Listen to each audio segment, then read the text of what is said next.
മഴക്കാലപൂർവ്വ ശുചീകരണം നടത്താതെ പകർച്ചവ്യാധി ഭീഷണി ഉയർത്തി കോഴിക്കോട് മെഡിക്കൽ കോളേജ് ആശുപത്രി. ആയിരക്കണക്കിന് രോഗികൾ പ്രതിദിനം എത്തുന്ന ആശുപത്രി പരിസരത്ത് പ്ലാസ്റ്റിക് ഉൾപ്പെടെയുള്ള മാലിന്യങ്ങളുടെ നീക്കം നിലച്ചിരിക്കുകയാണ്. മൺസൂൺ ആരംഭിച്ചതോടെ മലമ്പനി ഉൾപ്പെടെയുള്ള പകർച്ചവ്യാധി ഭീഷണിയിലാണ് ജില്ല. ആരോഗ്യവകുപ്പിന്റെ കീഴിൽ മഴക്കാലപൂർവ്വ ശുചീകരണവും പ്രതിരോധ പ്രവർത്തനങ്ങളുമെല്ലാം നടന്നു വരുമ്പോഴും കോഴിക്കോട്ടെ പ്രധാന മെഡിക്കൽ കോളേജ് ആശുപത്രി പരിസരത്തിന്റെ സ്ഥിതി ഇതാണ്.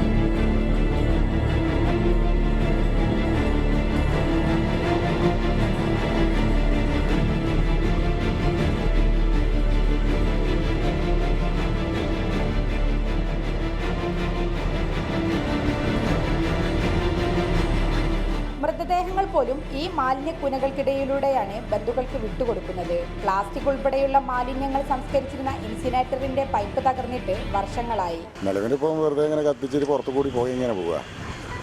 ഇവിടെ പോയി എടുക്കുന്ന പണിക്കാർക്കും കാഷ്വാലിറ്റി ഓപ്പറേഷൻ ഒക്കെ പോയി ഇങ്ങനെ പോയിക്കൊണ്ടിരിക്കുക. അതിനെപ്പറ്റി ചോദിക്കാൻ പറയുന്നത്.